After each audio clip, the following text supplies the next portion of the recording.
To the meetings of the Felida Community Neighborhood Association.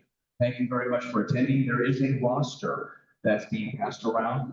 You can, if you want, put your contact information in there as a way for us to send you advance notification of meetings, changes, and any Clark County governmental information that they want to pass. My name is John Stubbs. I'm the president of the Felida Community Neighborhood Association. And let me pass it on to our two co-vice presidents. Hello, Felida. Doug Morrison here. I'm one of the co-vice presidents. We do have two. And Trent, yes, as well. We don't have any money, so maybe soon. Anyway, thank you so much for the faces that are here that we haven't seen before, and even more so, thanks so much for the folks that I recognize and see all the time. You guys really are making this a great setup here for our neighborhood associations. So once again, talk to me if you want to after the meeting about anything, and we'll see what we can do. So my name is Karina Stubbs. I am the other co-vice president. I was secretary interim, but thankfully we now have Michelle McCallum, who is our division secretary, but she is on maternity leave at the moment. I'm very excited to have you all here. On our agenda today, we'll be having updates from our traffic and road safety subcommittee, and then also our newly established events subcommittee. We will be talking about some hopefully upcoming plans. We'll then have a couple of board announcements. Parks here as a guest speaker, and then we do have a community member that did reach out to us 10 times. Of course, open forum for anybody else that would like to speak on anything, and then we will motion to approve. And one note on guest speakers, at any time, you can contact us through our email or while we're here before or after the meeting to discuss things that are of interest to you or concerns in your neighborhood or that you've heard about. Something that you might want to promote would be kids events. So we're looking for an event that's coming up hopefully in July. We'll talk more about that later on in the meeting. But any ideas that you might have as far as recycling or anything that is of interest to you that you feel other neighbors might be interested in as well.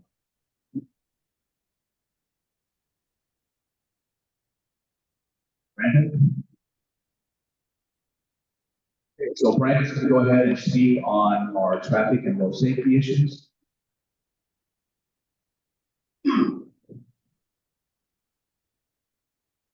Hello neighbors, my name is Brandon Erickson, and I'm here representing our traffic and road safety subcommittee. I'm one of the three members. Our other two members are unfortunately not with us. I'm actually the others not doing well. So you got me for the whole presentation. We're a relatively new committee, but we feel like we've been able to dig in and do some good work for the benefit of our neighborhood association. It started out with receiving some feedback, some anecdotal feedback from our neighbors about some concerns over pedestrian, bike, and traffic safety issues going on around us. As we started to collect it, we realized that we probably need to be a little bit more systematic and thoughtful in how we're gathering the data.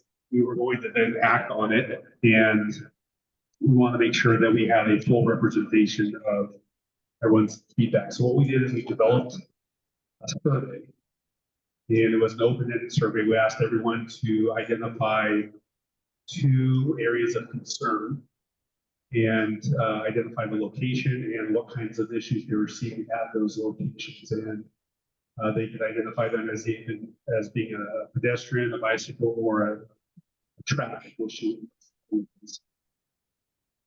We see if we're switching to another mic. They're having trouble hearing you. Can we see if switching to the corded mic helps?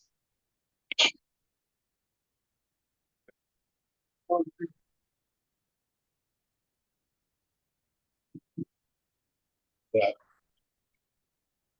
Is that good? Yes. Yes. Okay, great. All right. So do I need to repeat any of what I just mentioned? It's better, they said. Okay. Let me just give a quick summary of them in case they didn't hear it online. So we developed a survey that allowed our neighbors, you and I and others, to be able to identify areas of concern regarding pedestrian, bicycle, and automobile safety issues in the Felida area. And a survey was sent out. In some cases, it was here on tables in prior meetings, went out on social media, it was online on the Clark County website. And we received about 130 responses. And we'll go over the results of those here in a second.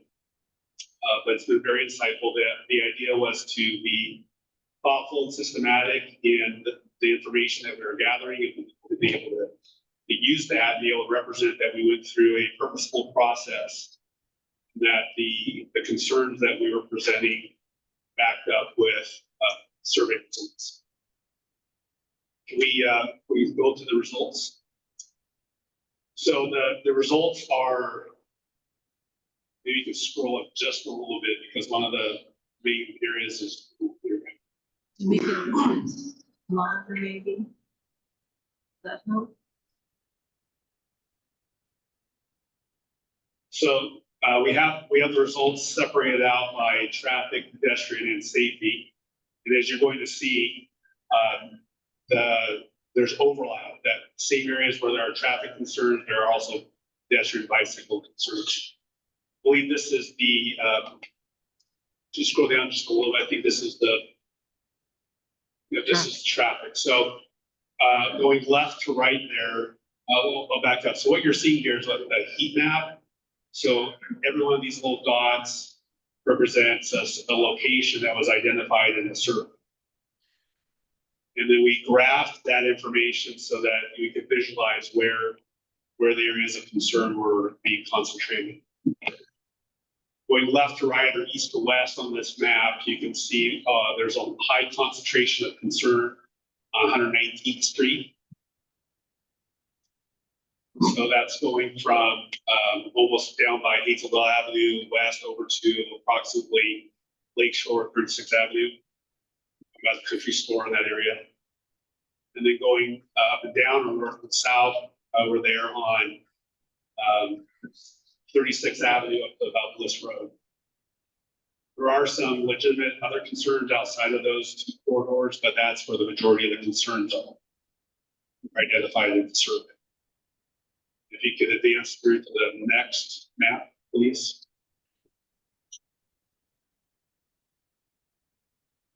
So here, this is the pedestrian map. Shows the same kinds of things. There's not a lot of, especially on Northwest 36th Avenue, trying to get down to the Sandy Creek Trailhead. It's just not a really good way to walk there. And same on 18th Street, if you're going from the trail, you're trying to go down that dip up by the country store. Cars are going fast with a good sidewalk there. So if you've been in that area, you probably recognize it, and our survey results are consistent. One more, please.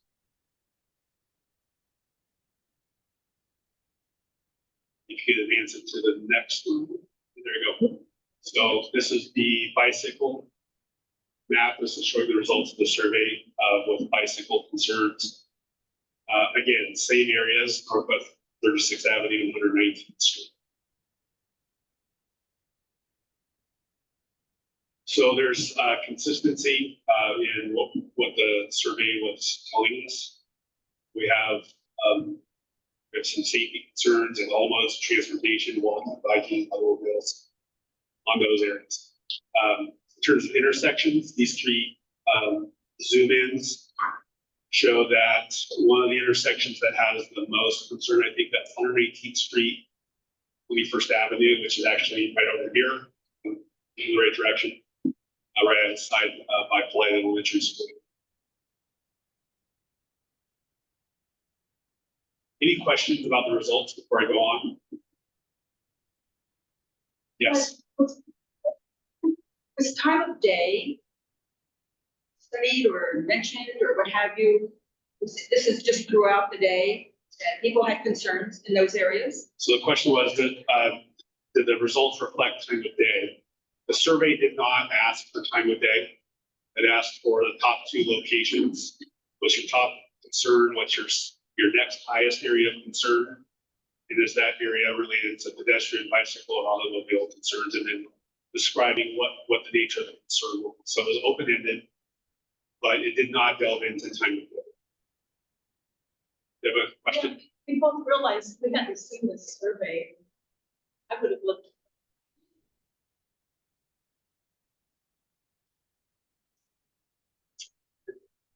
Well, it's unfortunate. The survey was started to circulate back in as early as November.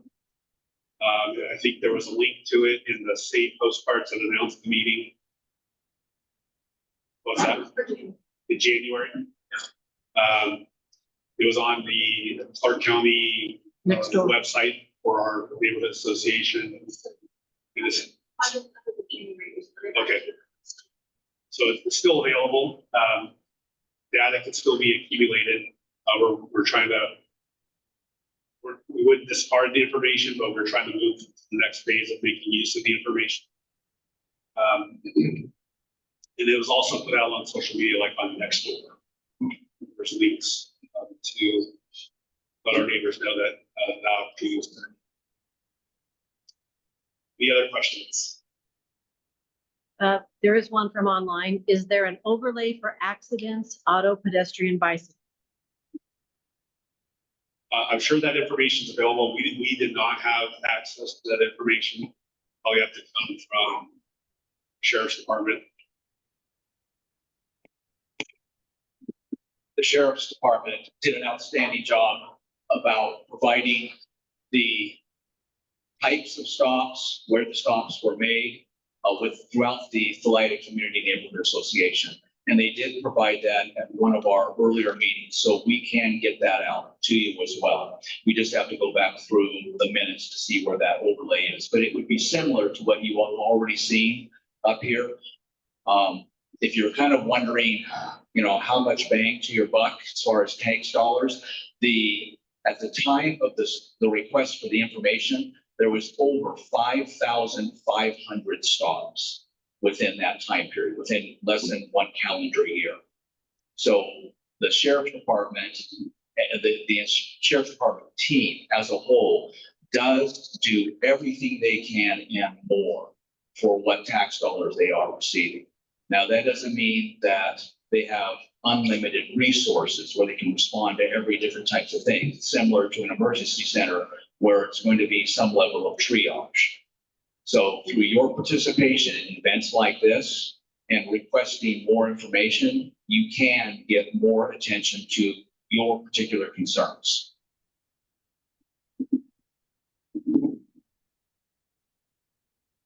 Yes. I know a lot of families are very, and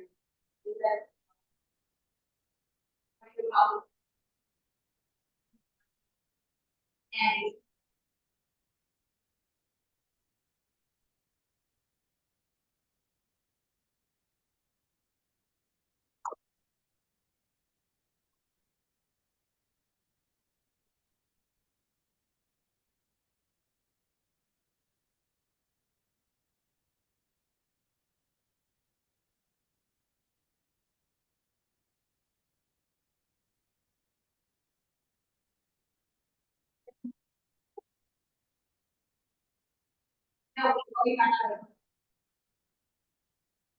We didn't actually. We have. Good answer. Yeah.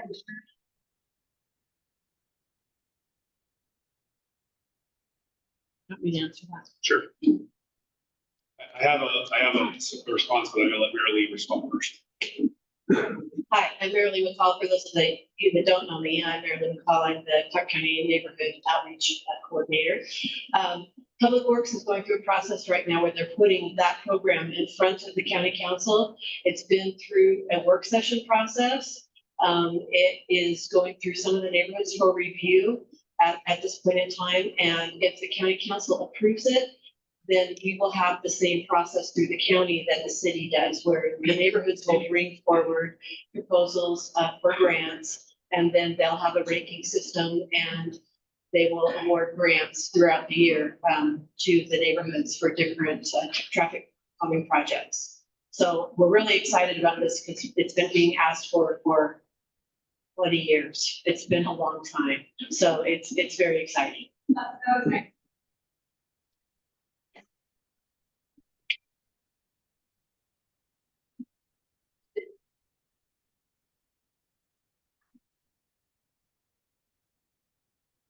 Yeah. That's fun. Perfect.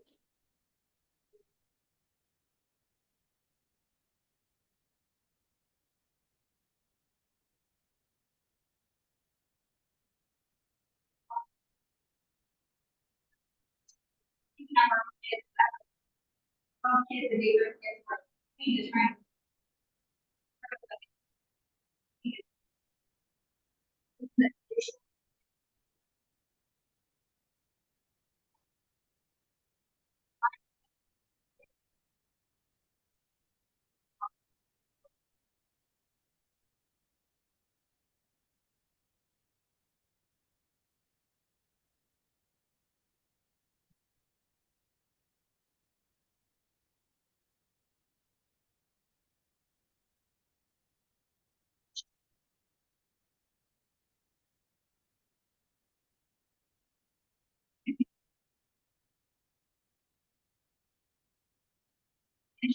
And I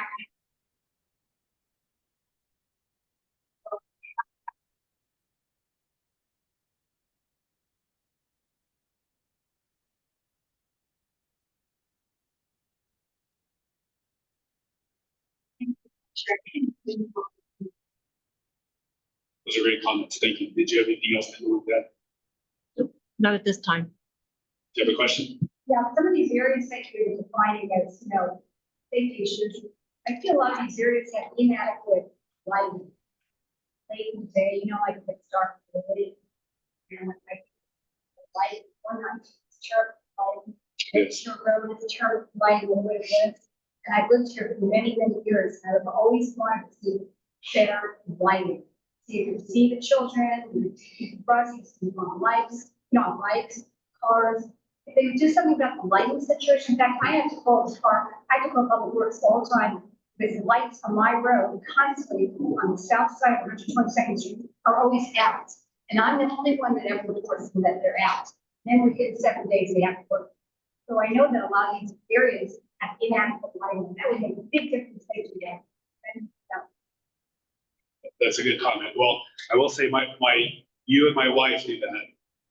My wife will take note of the numbers on the light poles and report TV. So if you do see a light pole out, you can report it to TV if you give them the number. A request from online to remember to repeat the questions, especially if they're in the back.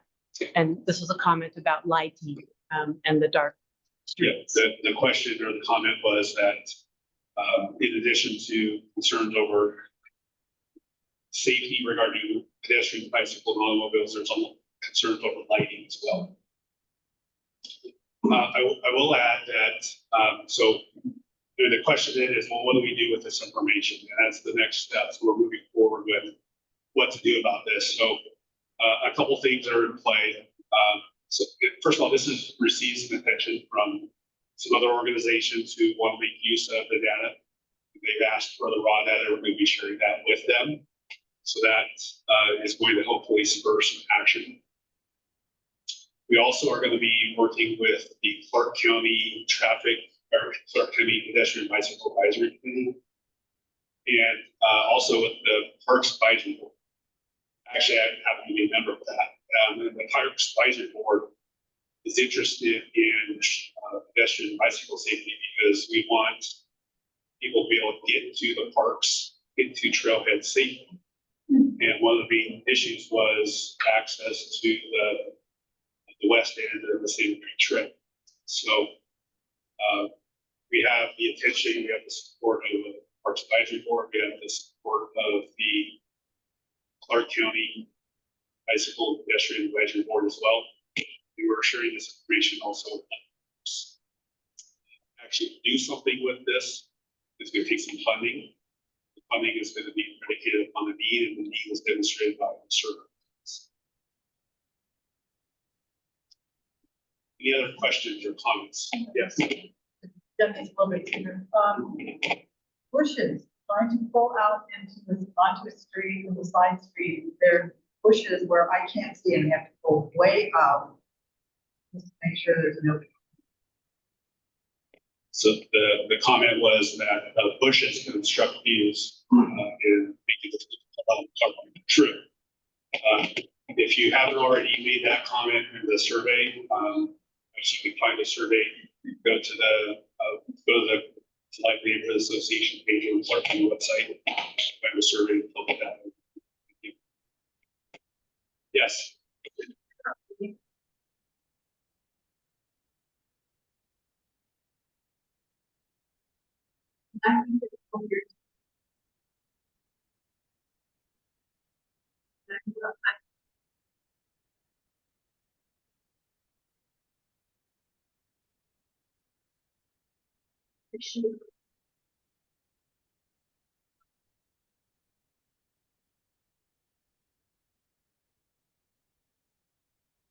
The comment is regarding, we will summarize light pollution, basically, and some comments on how to control that.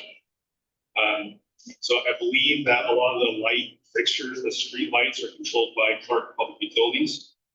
And so that's a good comment, and I would suggest that you could direct that to Clark Public Utilities. Phoenix has been a great.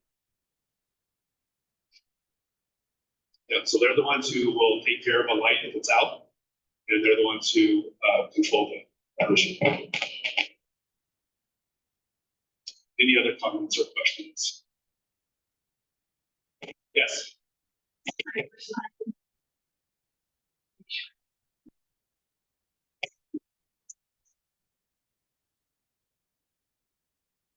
Two big accidents, one in the last few weeks, right on both sides.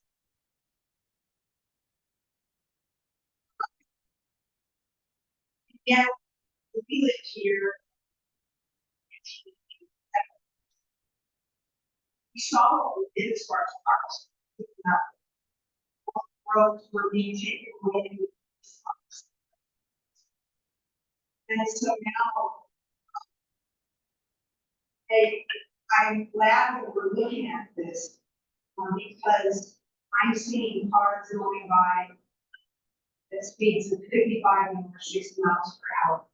They may slow down when they get to 119. When they're coming from 78 to 99, they're used to going really fast and they keep going fast.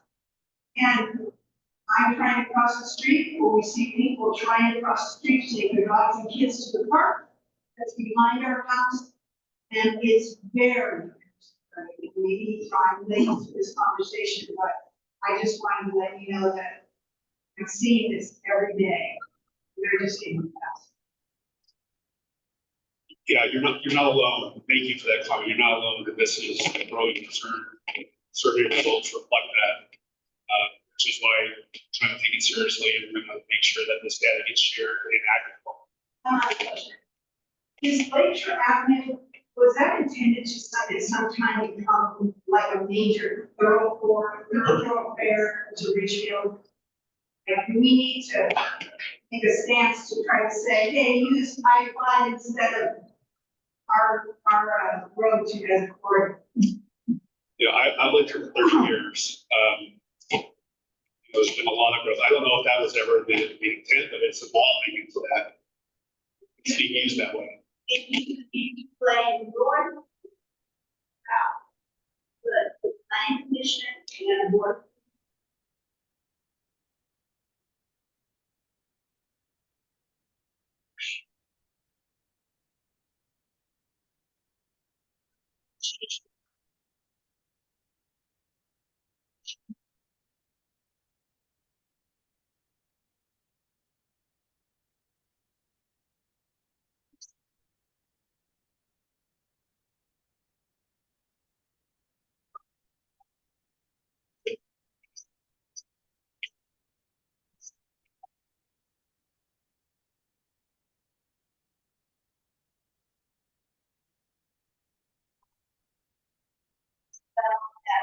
One time we will take left, we will take right.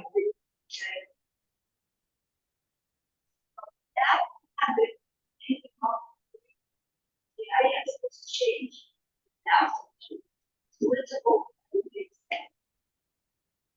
So for those who are online, the discussion was about the history and the purpose of Northwest 36 and transportation along it to and from Richmond.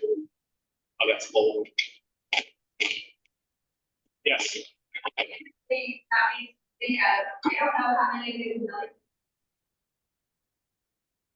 All past the ground. It's important. You're also.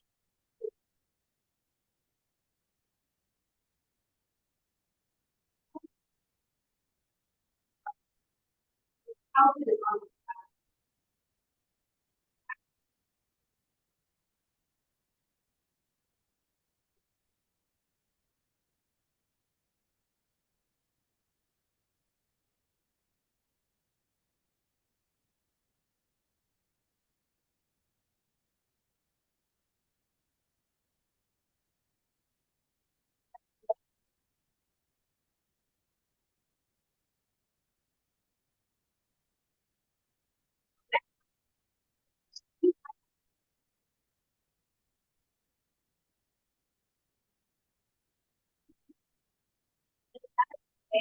Actually, every time. I think. You may not be able to get all at once and they are county giving us funding for right on that. And fair enough, and clearly the survey shows all people in so many places that people like maybe are affected and maybe we can do something similar so that people are reminded whatever it takes. I think that eventually it's gonna take some kind of infrastructure. Like whether it's signs, murals, whatever it is. I'm going to try to summarize that for the people who are online and think they hear, but some similarities between what we're seeing here and some streets in Portland and maybe a call to action that as a community we can act upon and improve on these situations. Hope that's a good paraphrase. So one other hand up there.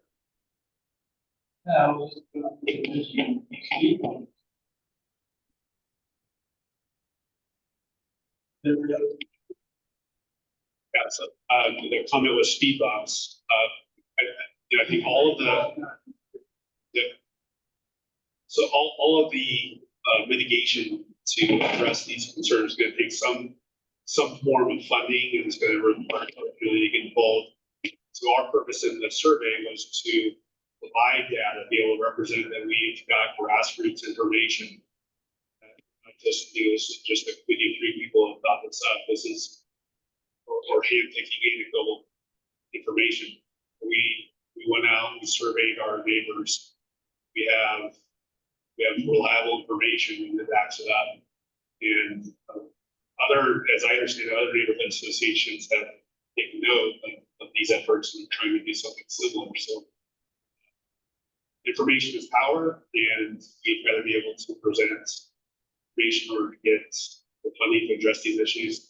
If you follow the news, Clark County is we're not unlike any other jurisdiction. Funding is always an issue.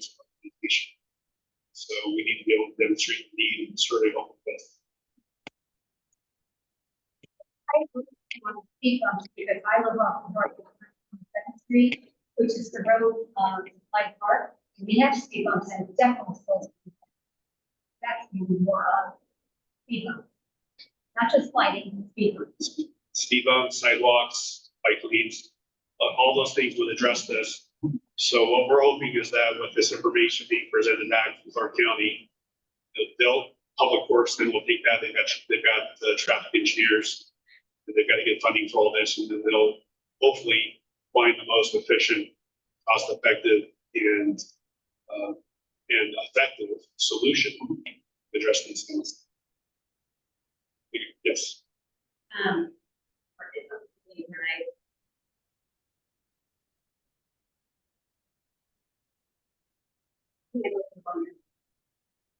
And there was recently a traffic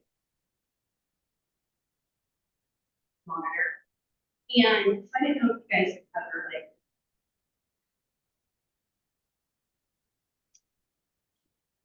I actually live on the Northwest 11, roller coaster road. Yeah. I'm the home in between the bumps. I'm home at, we're home at the end of the month. Well, you can come over and say hi with me. It'd be awesome. But yeah, I hear you. Are you talking about the, like the digital sign that you go by? Yeah. Yeah, so it's been showing up. Last month we got up and gave a brief update and our sheriff was here. I noticed a couple days later, that the device showed up over on, down by the Center Creek Trailhead. So, which was nice to see. And then it got moved a couple days later. I don't know if it's because he was here and heard our comments, but, you want to add some comments on that?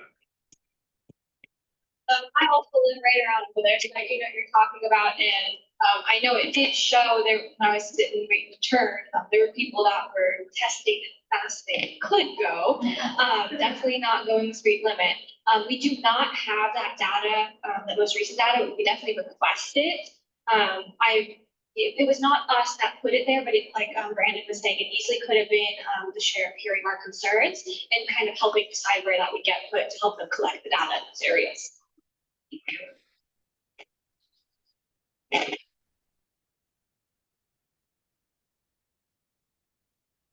Anything else? Any questions or comments? Yes.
Street. Given that it's standard. So the comment for those who didn't hear it was regarding the conditions on 119th Street around the dip and the country store. And the survey results reflect what you're saying, that it's a problematic area. So we don't have a reaction from the county yet. So we've assembled the data. We're here to share with you what information we gathered. Our next step then is to make use of this information. We're engaging the advisory boards, and we're also going to share with Public Works and first action. So we don't have a formal reaction. You do have information from David that's in the chat. And he's saying the county updates both the transportation improvement plan and the parks capital improvement plan. Oh, I don't know if it goes far enough. I don't know if I can read. The county updates both the transportation improvement plan and the parks capital improvement plan annually. Both of the updates go through a public review process. You can review the plans and make requests for capital and major maintenance improvements by following the public process for those two capital plans. And you can make comments to the county council and the planning commission when those are going through review. And you can add requests for sidewalks and or other things that you want added.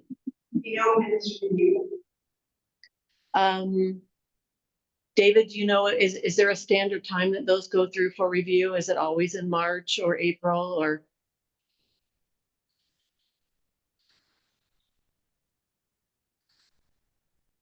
I was typing it into the chat, but I guess I can just turn off my mute.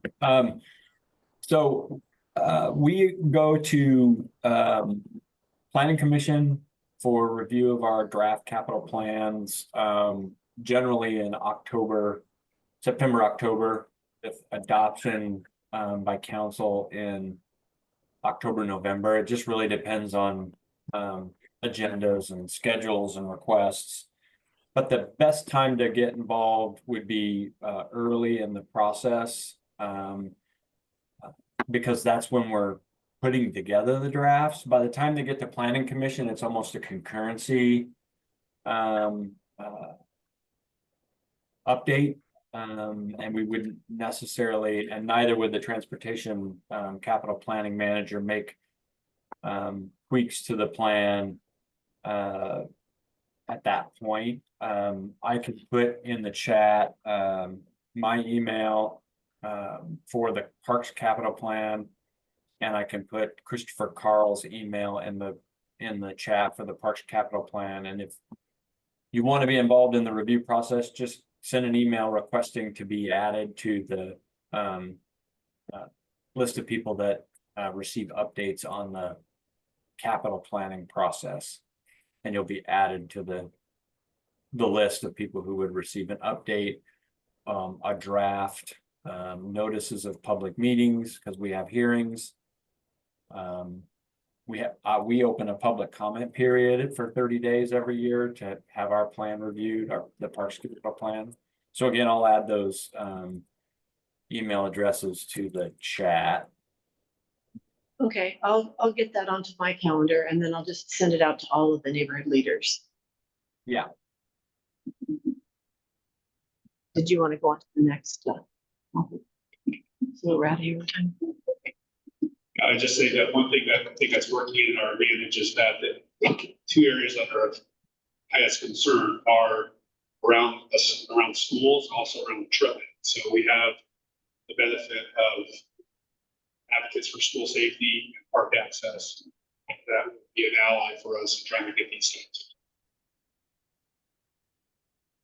Yes. For smaller voice and neighborhood association, is that brought to the attention, or do you follow this individually, really going to review? I think the question was, is the better approach to everyone to speak out or to work as a unified voice with the neighborhood association? My personal opinion is both would be great. There's no substitution for grassroots community involvement, but we have a voice as a neighborhood association. Yeah, and it is. So we have some influence in having these survey results to be able to represent that we've gone through this process. Curiously. Yes.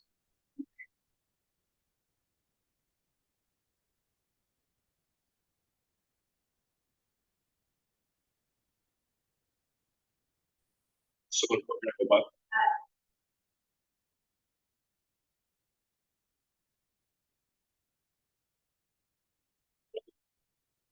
I'm sorry, I can't hear. She's asked, the question is there a timeline for Clark County to adopt a traffic calming program similar to the city of Vancouver? It should be in front of the council by the end of June, I would think. End of June. I'll be letting the neighborhoods know when it's in front of council so that they can go forward and support it. Okay, thank you very much, everyone.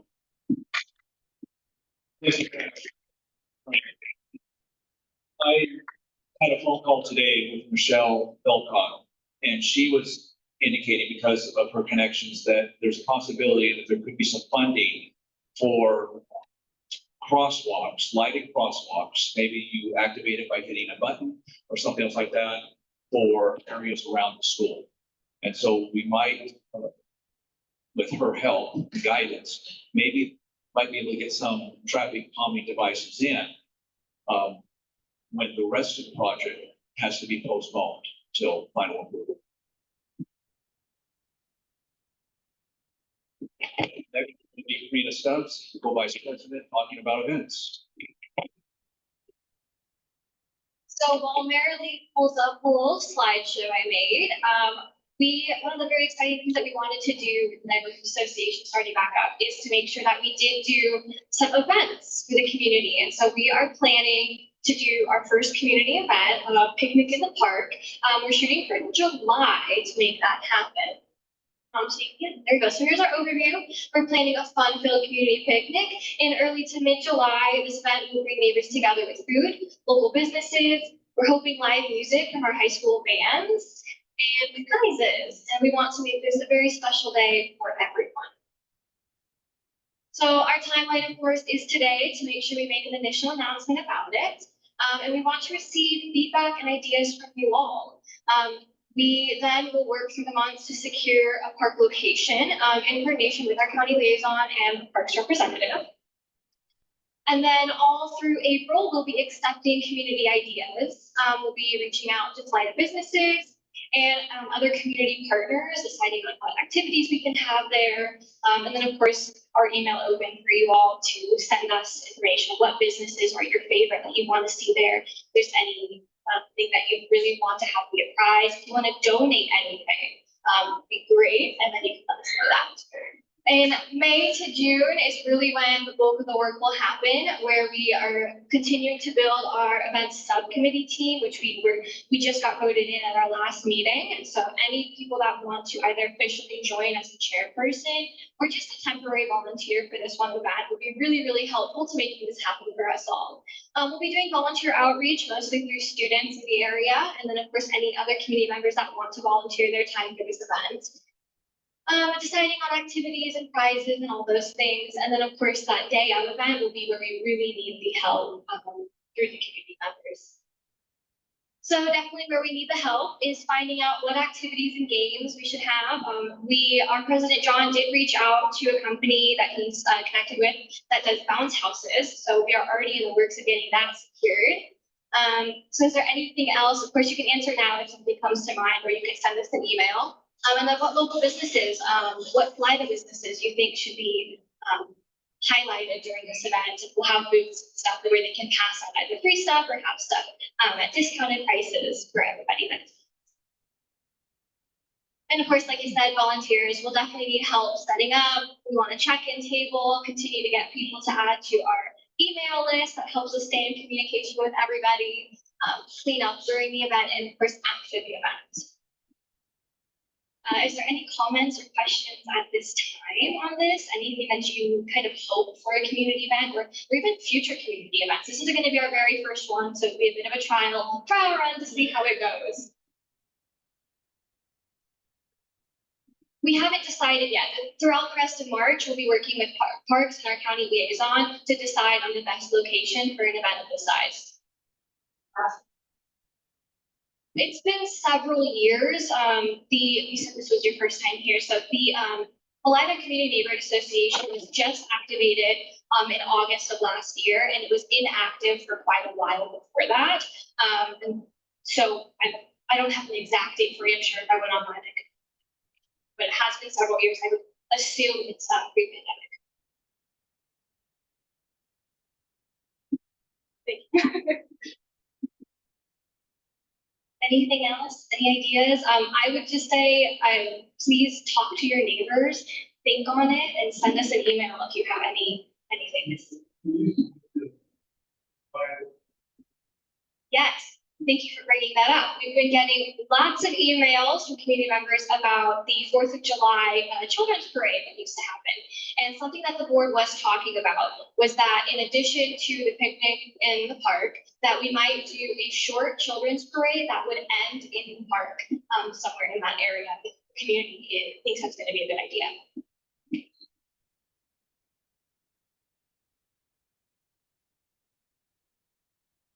Yes, I'm alum of Thomas Jefferson. I'm alum of Columbia River High School, and our secretary, Michelle McCallum, is a teacher at Skyview High School.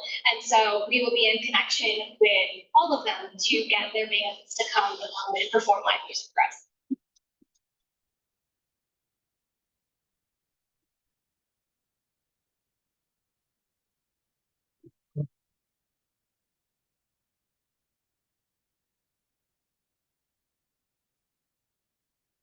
Sounds great. I didn't quite hear the name of it, but if you wouldn't mind coming after so I can get that written out correctly, that would be awesome.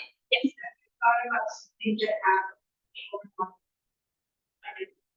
Yes, we are in contact with the company to do either like a bounce house or a slide, or maybe a combination of both. And then of course, the county has some like backyard games that we're able to rent out. And then also anyone that wants to donate donate some of those games for people to play with. We definitely want this to be very inclusive for all ages, everyone to come out, families, children, everybody. Anything else? Okay, then please, I encourage you all, think on it, reach out to us if you have any ideas, let your neighbors know and have them reach out to us with any ideas. And if you yourself wanted to have a little booth with something special that you wanted to share, let us know what you think about it. All right, thank you so much. At this time, then we will have.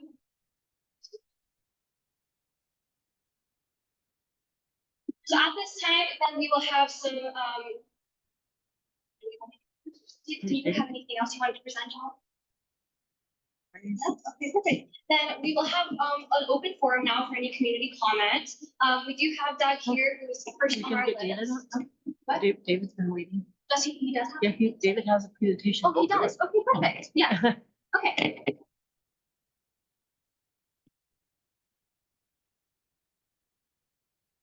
Good evening, everybody. Can you hear me okay? Turn you up.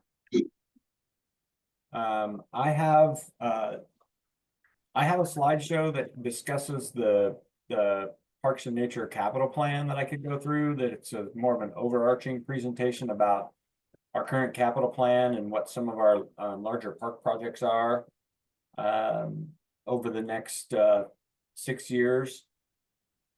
But I also can just focus in on Felida Community Park and the Cougar Creek Woods property if you'd rather just talk about things in your neck of the woods. But I have plenty of time to probably address both topics if you'd like an overview, and then we could drill down to those two properties. It's really up to you if you want to raise your hands, and then Marilee can tell me the whole 9 yards or just the neighborhood stuff.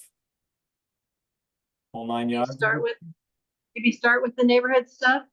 Yeah. And then expand on it if you've got time, because you'll probably have a lot of questions on things that are neighborhood things. Fairly known. Where's the mic?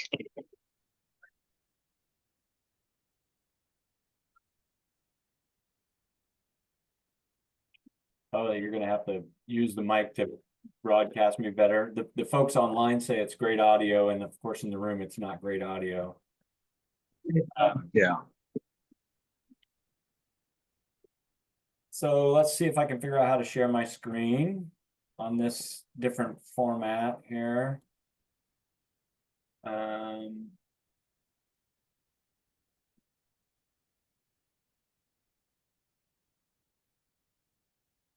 Can you see that okay? No, we got a black screen. It says double. There we go. There we go. Right. So this is I'm going to start with Cougar Creek Woods.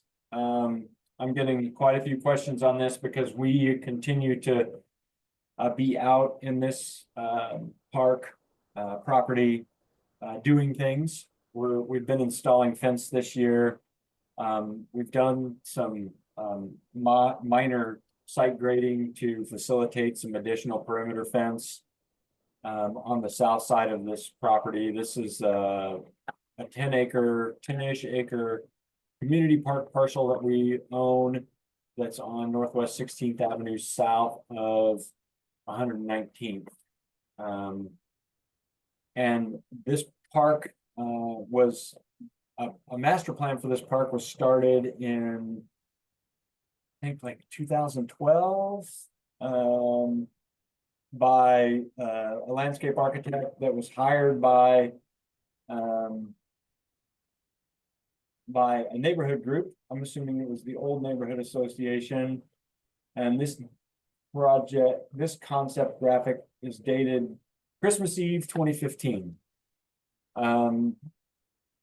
Our community parks typically have facilities in them that generate traffic from about 3 miles around the parcel. So this particular concept, you'll notice, has a picnic shelter and a parking lot and a playground and a restroom. And the reason that this property is developed in this way is because it would make a connection presumably to the Cougar Creek Greenway, which I also have a graphic for. So the park, can you see my cursor okay? If I move it, so you can see it Yeah, okay.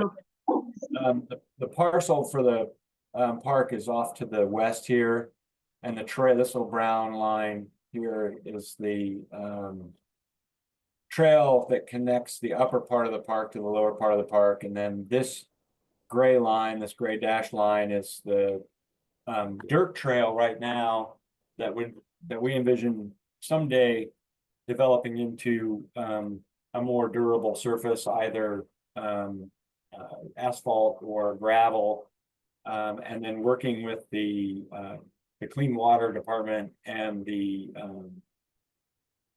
sewer district on an underpass that goes underneath 119th Street. Right now, the Clean Water Department is applying for some grant funds to make some improvements to this corridor, and it's possible in the next 6 years or so that we'll have plans in place to actually have this trail go under 119th instead of up to the surface and an at surface crossing, and making some much better connections to the park parcel off to the west here. Obviously, the trail doesn't extend in much form south of the Cougar Creek Woods property at this time, but the sort of long-term vision for the county is to have that Cougar Creek Woods trail continue to the south to make other neighborhood connections. This project is in our capital plan for some initial improvements. We will be doing curb, gutter, and sidewalk out on Northwest 16th Avenue next spring. So we will be making a connection. If you look at the current condition out there, there's a sidewalk that dead ends at our property on both ends, north and south. North being to the right of this drawing. And so we will be completing the curb, gutter, and sidewalk at this property. We've received a lot of feedback from folks in the community that it's a safety concern, and we've worked with our transportation section, identified some funds, and we'll be making that improvement. The drawings are 90 feet, and we'll be bidding those frontage improvements out in December or January for construction next year. We'll be out there this month doing some tree removals, again, to help facilitate fence construction. We won't be doing any sort of extensive tree removal on the property. The long-term plan is to leave most of the canopy in place, but we will be dealing with over time hazard trees and non-native species and trees that don't allow us to maintain the perimeter of the property. So that's what's going on at Cougar Creek Woods property. And I'll stop there to answer any questions, and you'll have to, if there's questions in the room, you'll have to repeat the questions because the audio is I can't make out the questions from the room.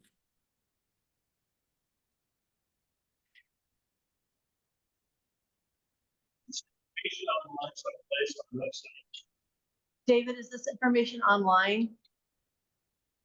This plan, I don't believe is online because it's never been fully, it's never gone all the way through the adoption process. For whatever reason, this work predates my tenure at the county.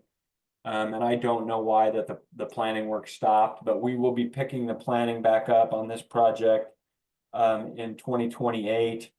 We'll be finishing the master plan, the park plan for this project in 28, and we'll be doing initial design work, preliminary engineering in 2029. And I would love to be able to build a first phase of improvements at this property in 2030 or 2031. We're currently working on our 26 to 31 capital plan. I mentioned in the chat that we update our capital plan annually.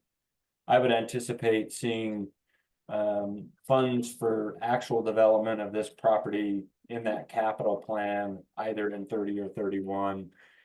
I would also not anticipate in a first phase the construction of a parking lot or a flush restroom or anything like that at this site until we made some sort of connection to a more regionally significant trail infrastructure. It won't really function as a trailhead because of the limitations of the Cougar Creek Greenway at this time. So I wouldn't anticipate investing the money in a parking lot or a flush restroom at this location. The first phase construction this property would function more like what we call a neighborhood park, which is typically a playground, a small grassy area, some picnic facilities, perhaps a small non-reservable shelter, and walking trails, benches, picnic tables, those sorts of things. So I would anticipate that would be the first phase of development at this property.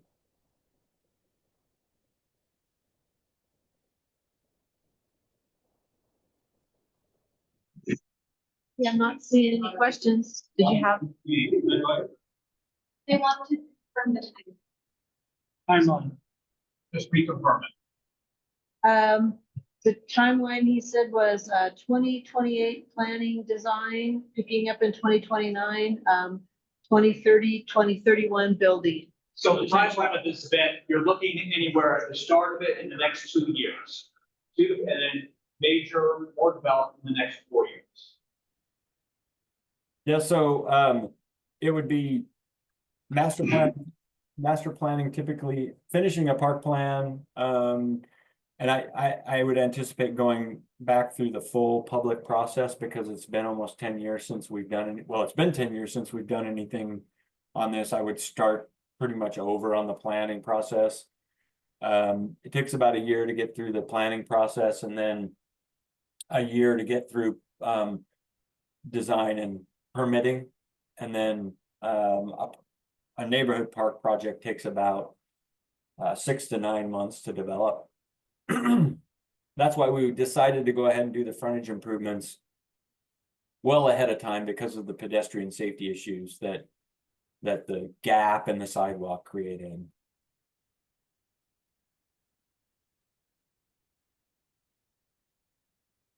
Anything else on Cougar Creek? I'll pull up an aerial, talk a little bit about Felida Community Park. We've got one Question on the location of the park, and it's the closest intersection to the aforementioned park is 119th and 16th Avenue. There's a new housing development that's just been put in the last 3 years. And right now, the public has access to the Cougar Creek Woods Community Park, but there is no really parking available. You can park along, you may be able to get 2 tires on the edge, but it is not a safe area. It's not inclusive in any way that you would consider a community park. It's hazardous. Even the kids that get let out on the bus walk with some level of caution. Because cars do, even though it's a 25-mile-an-hour zone, you will easily see them go 35. The new stop sign that was put in right off that, people blow through that. When the frontage improvements are completed at this project, we're basically just extending the curb from from the north to the south and flaring the curb out 3 feet. We won't be striping parallel parking there, but there will be room for parallel parking. That is the standard road section for that road classification, for the road classification for Northwest 16th Avenue.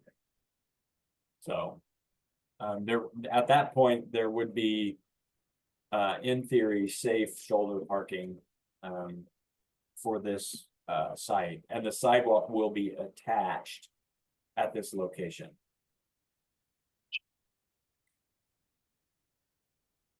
Also worth noting, Foley Orchard property, there's a gap in the sidewalk here. As I'm sort of panning over, we'll be completing this gap. We're starting the design work to complete this sidewalk gap. And I would anticipate that work the construction will either be completed maybe next fall. I would love for them to be bid together because it would get us better pricing, but it just depends on how quick we can get the design work done. And so this property isn't currently in our 6-year plan. Well, that's not true. Just the frontage improvements in the 6-year plan. No park planning, no design for this property. We have 17 undeveloped properties throughout the county, and our Parks, Recreation, and Open Space Plan. We do a level of service analysis, and then we do a prioritization for planning and development of the properties. And I'm not quite sure where this property falls on the prioritization list.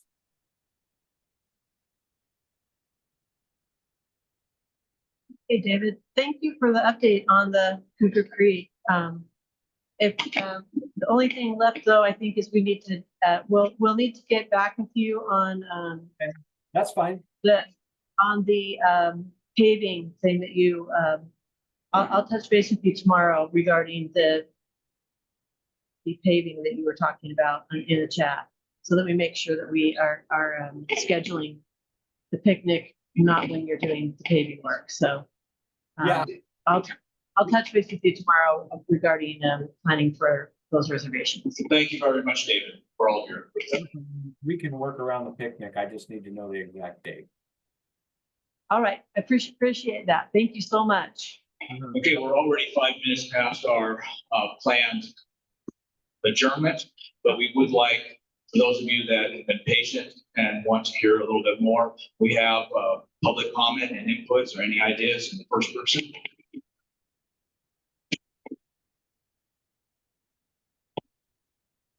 Good evening. My name is Doug Isaac, and my wife and I moved here 5 years ago. When you go down, go north on 36th after McCann, and you go down a big hill toward the trailhead, there's that big white house on the east side that has been built up.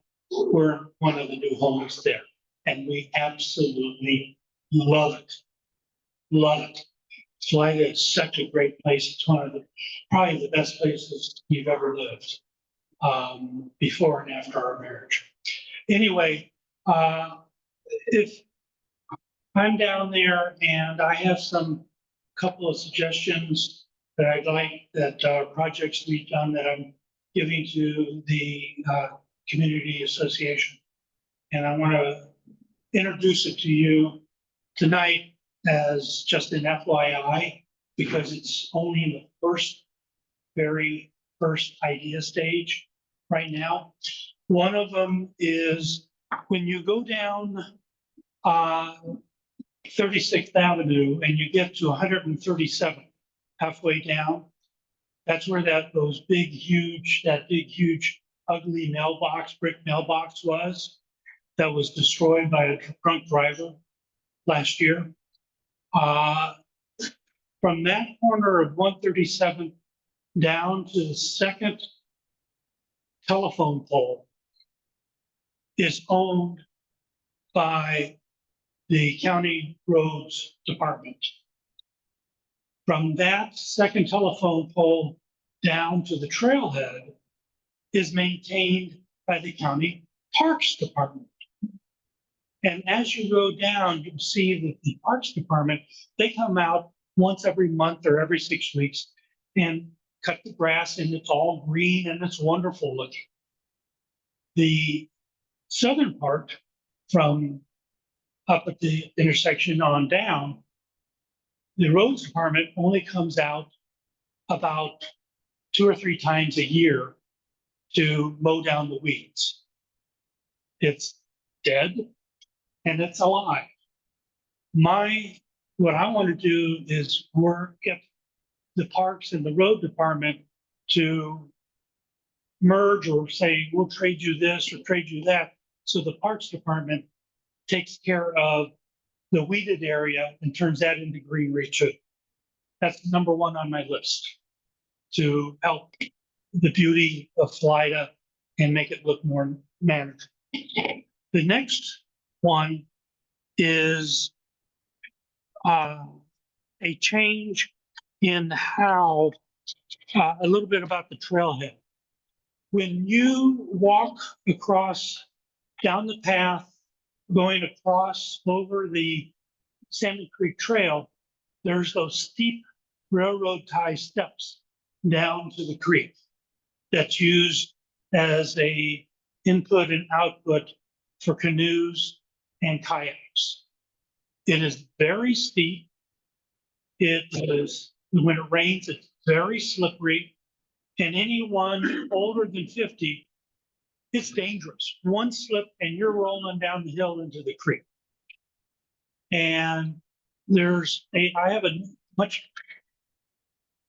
better plan in terms of accessibility that I'm going to be throwing out to the county and the Parks Department is that, well, let me premise this by saying I'm a photographer by career, by nature, and I got my first job in training at National Geographic, where I learned about nature and everything else. One of my first associates I worked with and have been friends for 50 years with is Jane Goodall, who you know works with gorillas. So I am extremely sensitive to environment and human nature cooperation. As you go down the Salmon Creek Trail, there's that one tree where you have that sign 15 feet up that says this is where the flood was decades ago or so. If you go another 50 feet, that's the low spot where there's a stream that comes down, goes under a pipe underneath the bike path, and goes out to Salmon Creek. And every year when we get heavy rains, that entire area floods. Great place to put in your canoe or kayak. Easy access out, easy access back. Well, I'm looking at this and I'm looking at all the reeds and everything are always flattened because that is where nature comes down, the animals comes down to get a drink of water from the little creek. So it's never overgrown, it's naturally flat. What my suggestion is, and I have pictures if you want to look at them afterwards. This top one shows what it looks like now from the bike path, and below is a small change I want to make. The second one is up close and what the larger change is, what that changes is where that creek, little stream comes down and meets the creek is only about a foot wide. And if you're walking on there, you can easily not see it and step right in it and wrench your foot. I want to take that little stream and widen it to about 3 feet wide and just drop it down and then line it with river rock to hold the bank down. It won't change anything in terms of environmental. And what will happen is that it will create, as the creek goes down, there'll be just a little offshoot where you can take your canoe or kayak and simply put it there and go out and up and down the creek and easily come back and get out. And then take it up to where your car is. And by widening this, it will also give better access to animals at night to get fresh water to drink.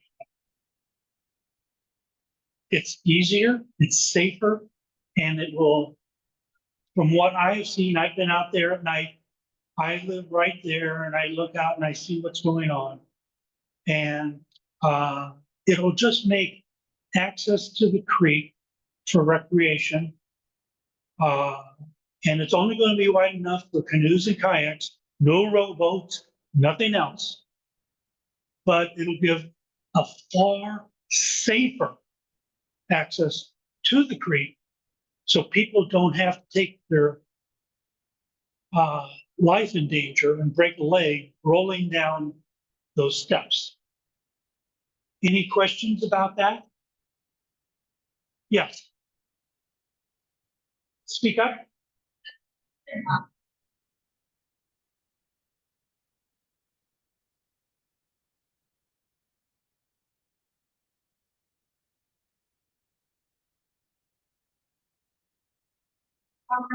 Motorized wheelchairs or. Oh, no. If this, let's say this is the bike path and the officer back there, those back tables is the stream bed, it will only go access to this next table. You're still 40 feet from where this little trough would be. That's it.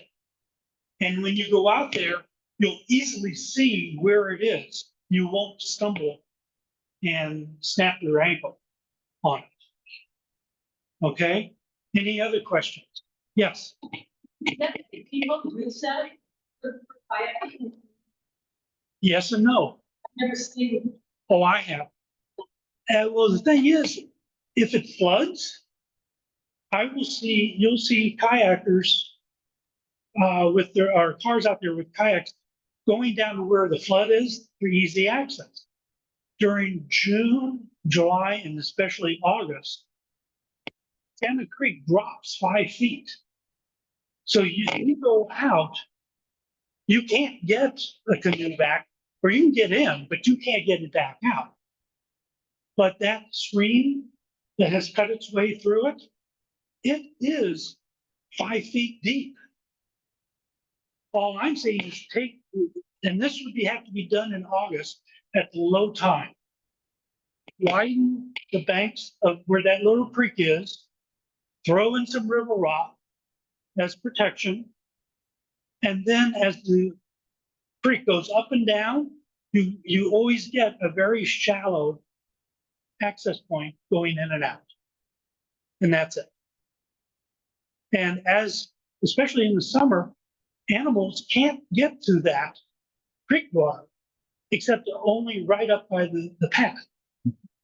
But with this extension, they can get it all year round. Even during the heat of summer, they'll have an easy access water source that is fresh water. It'll never be stagnant water where mosquitoes can form simply because it's fresh. That stream runs 24/7 every day. Yeah, and I'm done. Okay. Thanks very much. Is there anybody that has anything to say for the good of the order, any new business? Introductions, every single meeting we've ever had, we've had the sheriff's office represent us here. They've done a great job in advocating for safety and making sure that we have all the information necessary to cover any concerns that you might have.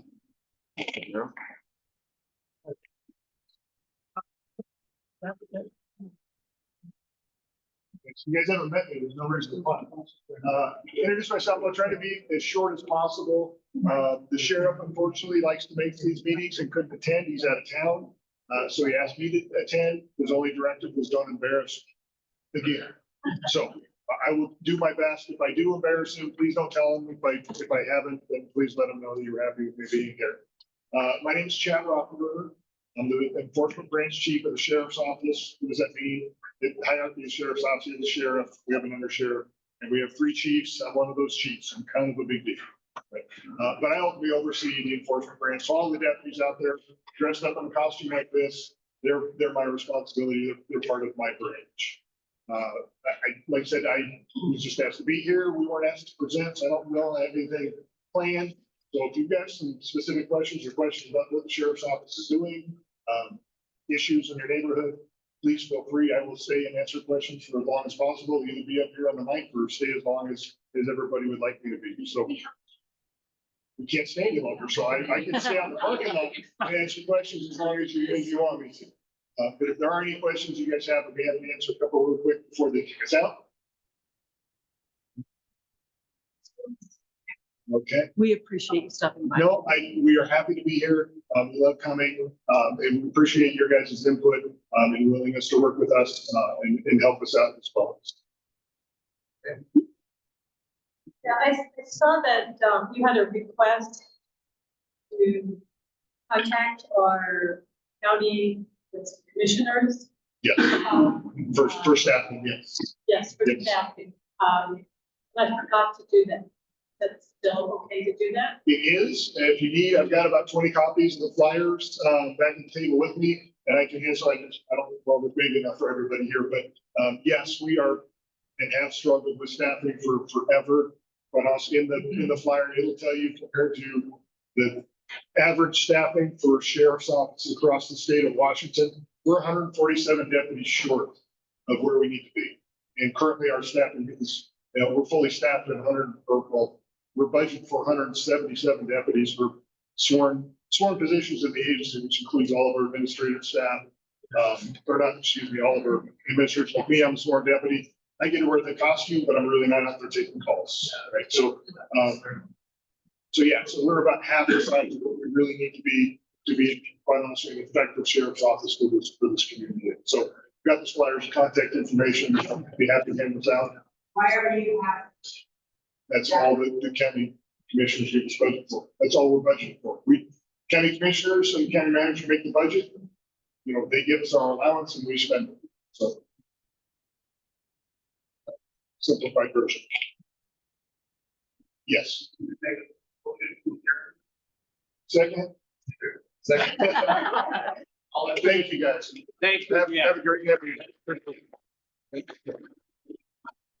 If you didn't sign in, please sign in on your way out.